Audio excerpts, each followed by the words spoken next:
Statement and course of action के बारे में पढ़ेंगे, ठीक है। तो हम लोग पढ़ेंगे statement and course of action, ठीक है। अब यहाँ पे दो वर्ड यूज हो रहा है, एक मतलब स्टेटमेंट यूज हो रहा है, एक अगर सिंगल वर्ड की तरह इसको देखेंगे तो कोर्स ऑफ एक्शन यूज हो रहा है। तो सबसे पहले हम लोग जानेंगे कि statement and course of action होता क्या है। तो सबसे पहले ये पढ़ने का क्यों आवश्यकता है? ये पढ़ने का आवश्यकता इसलिए है आप लोग को क्योंकि टीसीएस एनक्यूटी हो गया, कैट हो गया, मैट हो गया, क्लैट जैसे एग्जाम हो गए, सारे पे इन सभी का यूज होता है, वहां पे इनको क्वेश्चन की तरह पूछा जाता है। तो अब जानते हैं पहले कि किसका पार्ट है, ठीक है। तो स्टेटमेंट मेरा पार्ट होता है एनालिटिकल रीजनिंग का,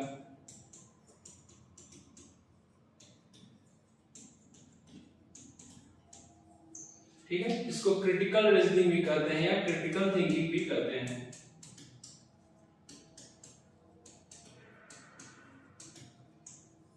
यहाँ तक क्लियर है?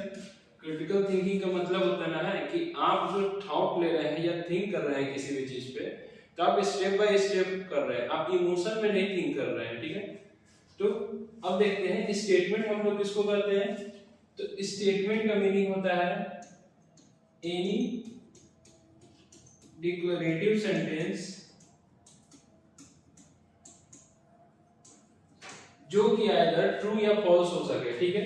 तो आइदर मेरा ट्रू होगा या फॉल्स होगा। देखिए दोनों नहीं हो सकता है, एक समय पे ही ट्रू होगा या एक समय पे फॉल्स होगा। जैसे आज सैटरडे है, ठीक है, तो आज हम बोलेंगे कि टुडे इज सैटरडे, जो कि आज के लिए ट्रू होगा। लेकिन अगर नेक्स्ट दिन में हम लोग बोलेंगे, संडे को बोल रहे हैं, मंडे को बोल रहे हैं कि टुडे इज सैटरडे, तो उस दिन में फॉल्स होगा। और क्लियरली हम लोग डिस्टिंक्ट कर पा रहे हैं ना कि except Saturday, today is Saturday is false होगा। फॉर एग्जांपल के तौर पे टुडे इज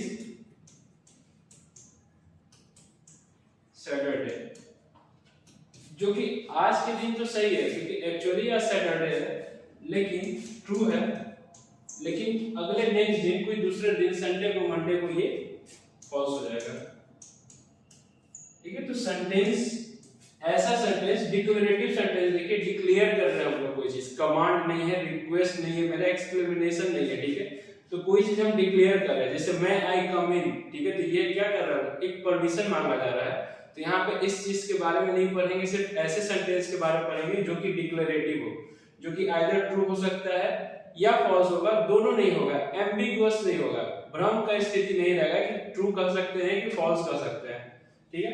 तो सबसे पहले देखते हैं कि स्टेटमेंट तो हमको पता चल ही है, स्टेटमेंट का वैल्यू क्या होता है, मतलब सॉरी स्टेटमेंट का मीनिंग क्या होता है कि statement is declarative sentence that can be true and false, but दोनों नहीं होगा, ठीक है, दोनों नहीं होने वाला। अब कोर्स ऑफ एक्शन क्या करता है, ठीक है। तो कोर्स ऑफ एक्शन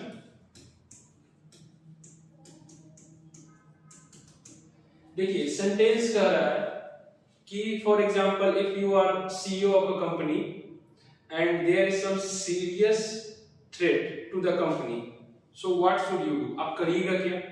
कि सेंटेंस है कि you are a CEO of a company, there is some serious threat, यानी कुछ गंभीर घटना हो सकती है कंपनी में। अब आप क्या कीजिएगा, कोर्स ऑफ एक्शन है you go for a vacation, पहला। दूसरा, you inform the higher authorities और contact the nearest police station या हायर पुलिस ऑफिसर। ऑब्वियस है पहला स्टेटमेंट तो आप फॉलो नहीं कीजिएगा, आप वेकेशन पे तो जाइएगा नहीं, आपकी कंपनी खतरे में है, तो कोई भी समझदार सीईओ वेकेशन पे नहीं जाएगा। तो सेकंड क्या होगा कि आप अपने हायर अथॉरिटी को, जो सीईओ के ऊपर होंगे, उनको कांटेक्ट कीजिएगा और पुलिस अथॉरिटी की मदद लीजिएगा। तो कोर्स ऑफ एक्शन एक ऐसा लॉजिकल स्टेप होता है, एक ऐसा डिसीजन होता है जो कि इस गिवन स्टेटमेंट पे दिया जाता है कि कोई भी स्टेटमेंट अगर दिया हुआ है उस पे आप क्या कोर्स ऑफ एक्शन ले रहे हैं। तो कोर्स ऑफ एक्शन, ठीक है, it is a logical decision taken to counter the situation, ठीक है। अब दो चीज हो सकता है, या तो आइदर आप सिचुएशन को रिमूव कर दीजिएगा, जो प्रॉब्लम एसोसिएटेड है उस सिचुएशन को रिमूव कर देगा। जैसे पहले एग्जांपल में हमने बोला कि आप सीईओ एक कंपनी का, आपके कंपनी पे खतरा, तो आप क्या कीजिएगा, आप वेकेशन तो लेने नहीं चल जाइएगा, उससे तो खतरा और बढ़ जाएगा। दूसरा है कि आप हायर अथॉरिटी को इन्फॉर्म कीजिएगा, पुलिस ऑफिसर्स का मदद लीजिएगा। तो नेक्स्ट जो सेकंड है, पुलिस ऑफिसर का मदद लेंगे, आप क्या कर रहे हैं, कुछ एक्शन ले रहे हैं गिवन स्टेटमेंट पे। तो सिचुएशन को क्या ऑब्जेक्टिव होता है, मेरा एक्शन लेने का सिर्फ दो ही ऑब्जेक्टिव है। सबसे पहला कि हम लोग क्या करें, प्रॉब्लम को एलिमिनेट कर दें, एलिमिनेट प्रॉब्लम कंप्लीटली। या दूसरा स्टेप होगा, दूसरा स्टेप तो आप ये ले सकते हैं, second, to improve the situation. ठीक है, यही दो स्टेप लीजिएगा। फिलहाल यही दोनों स्टेप ही लेना है। अब कौन से स्टेप को हम बोलेंगे कि हाँ ये करेक्ट कोर्स ऑफ एक्शन है, और कौन से स्टेप को बोलेंगे कि ये इनकरेक्ट कोर्स ऑफ एक्शन है। जैसे वेकेशन पे जाना खतरे होते हुए, तो ये इनकरेक्ट कोर्स ऑफ एक्शन होगा, ऐसा कोई नहीं करेगा। और पुलिस ऑफिसर या हायर अथॉरिटी को इन्फॉर्म करना एक करेक्ट कोर्स ऑफ एक्शन होगा। तो कैसे डिसाइड करेंगे, ठीक है, how to decide whether any course of action is good और बैड। तो इसका तीन तरीका होता है। हाँ, तीन तरीका, जरूरी नहीं कि यही तीन तरीका अपने में एक्सक्लूसिव हो, और भी तरीका हो सकता है, लेकिन पहले हम सिर्फ ये तीन तरीके को देखते हैं।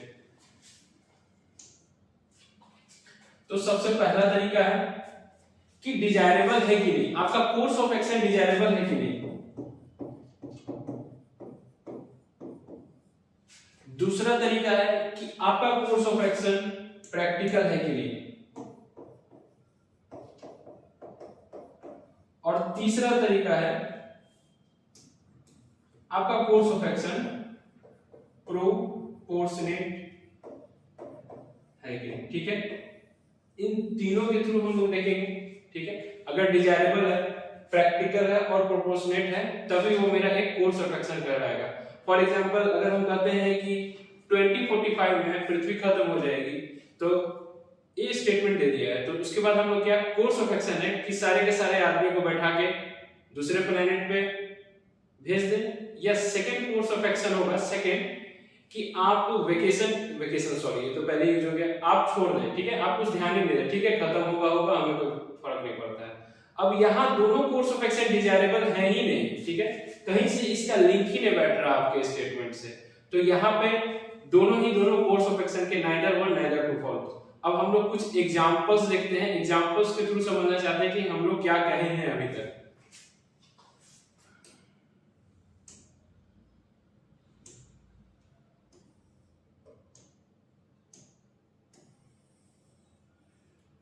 तो जैसे आपकी स्क्रीन पे दिख रहा है, एग्जांपल से मेरा शुड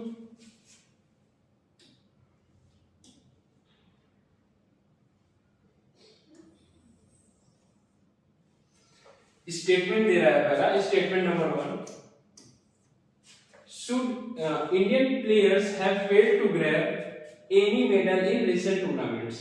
अब स्टेटमेंट दे दिया है, तो जैसे अगर स्टेटमेंट दिया हुआ है तो हम लोग प्रश्न पे प्रश्न नहीं करेंगे, स्टेटमेंट को मान लेंगे कि ठीक है, जिस समय हम लोग बोल रहे हैं उस समय ये सिचुएशन हो रहा होगा। पहला कोर्स ऑफ एक्शन दिया हुआ है कि Indians should not participate in such tournament. Okay, ठीक है, नेक्स्ट पढ़ लेते हैं। Indian players should be punished for their failure. Now, क्या बोले थे हम लोग कि DTP डिजायरेबल है कि नहीं, प्रैक्टिकल है कि नहीं, प्रोपोर्शनेट है कि नहीं। देखिए यहाँ पे पहला कोर्स ऑफ एक्शन है, India should not participate in such tournaments, जो कि ऑब्वियस है कि डिजायरेबल नहीं है। जब डिजायरेबल ही नहीं होगा तो प्रैक्टिकल और प्रोपोर्शनेट का बात ही नहीं आता। ठीक है, अब आप इसको समझ सकते हैं एक फिल्टर की तरह, ठीक है, एक छलनी की तरह आप समझ सकते हैं। ये तीन छन्नी है, पहला डिजायरेबल का है, दूसरा प्रैक्टिकल का है, तीसरा प्रोपोर्शनेट का है। इन तीनों से ही छल के अगर कोई निकल जाता है तब हम कहेंगे कि हाँ ये एक बेटर ऑप्शन है, लेकिन फिर भी उसमें और देखना है कि क्या ये शॉर्ट टर्म में अचीवेबल है या इसको लॉन्ग टर्म लगेगा। हम लोग एग्जांपल से इसको समझेंगे।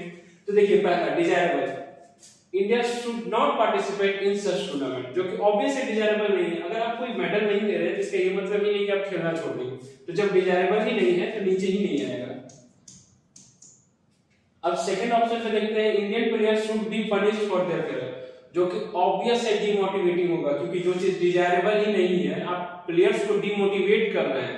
मतलब कि कारण कुछ भी हो सकता है कि आपका ओपोनेंट आपसे अच्छा खेल गया, लेकिन आप उसको सिर्फ इसलिए पनिश कर रहे हैं क्योंकि वो मेडल ही नहीं लेके आया है, जो कि ऑब्वियस है डिजायरेबल नहीं है, प्रैक्टिकल नहीं होगा, प्रोपोर्शनेट नहीं होगा। तो इसका करेक्ट ऑप्शन क्या होगा? ये सॉरी यहाँ पे बी होना चाहिए, उसमें ऑप्शन सही neither one not two follow. ठीक है, तो करेक्ट ऑप्शन होगा सी, कि ना ही वन है और ना ही टू फॉलो करेगा। नेक्स्ट क्वेश्चन की तरफ देखते हैं, और आप क्या कीजिएगा, पॉज कर दीजिएगा थोड़ा देर। ठीक है, पॉज करके आप अपने से बनाने का ट्राई कीजिएगा, फिर हम लोग मिलकर बनाएंगे।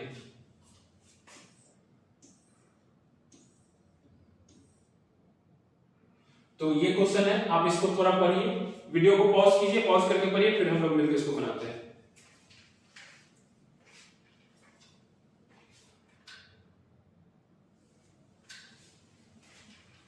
होप आपने वीडियो को पॉज किया होगा।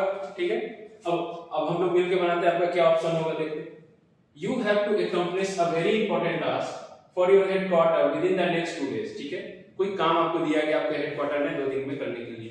Unfortunately suddenly you meet with an accident. Okay, आप नहीं होंगे, ऐसा हम नहीं चाहते हैं कि हाँ एक्सीडेंट है। समझिए कि किसी दूसरे प्लेनेट में कोई दूसरा बंदा होगा, उसको एक्सीडेंट हो गया। एक्चुअली उसको भी नहीं होना चाहिए, लेकिन क्या कहते हैं, your office insists that you completed the task, you complete the task, you would, आपको ऑफिस कह रहा है कि आपको टास्क करना है, लेकिन आप क्या कीजिएगा। अब 4 ऑप्शन दे दिया है, अब ऑब्वियस है इसमें से किसी एक को चुनना है। ठीक है, इनमें से किसी एक को चुनना होगा आपको। पहला, ask for an extension of deadline। Sorry, ये आप ये नहीं कर सकते क्योंकि ऑलरेडी ये विद इन 2 days में करना है, तो ये मोस्ट इंपॉर्टेंट टास्क है, तो ये मोस्ट प्रेफरेबल नहीं होगा। ठीक है, मोस्ट प्रेफरेबल हम बोल रहे हैं कि ये नहीं होगा, डिजायरेबल ये नहीं है। आगे प्रोसीड हम लोग नहीं करेंगे। सेकंड में जाते हैं, inform headquarter of your inability to finish on time.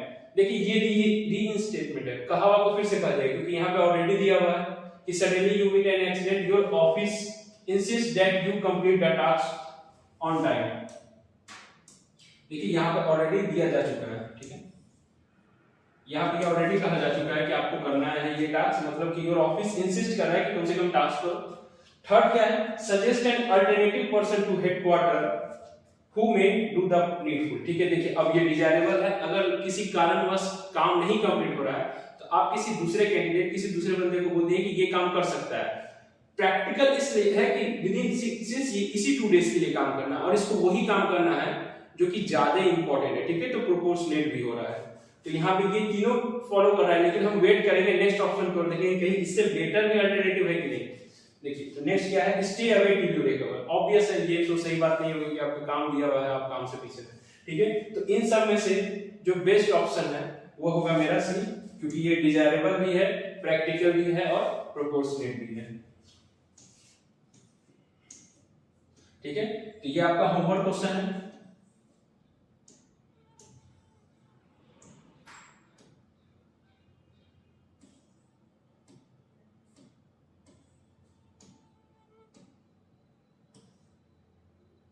ये आपका होमवर्क क्वेश्चन दिया हुआ है, आप इसको क्या कीजिएगा, आप इसको ट्राई कीजिएगा, हम लोग नेक्स्ट क्लास में इसको मिलकर सॉल्व करेंगे। ठीक है, thank you everyone, have an awesome day.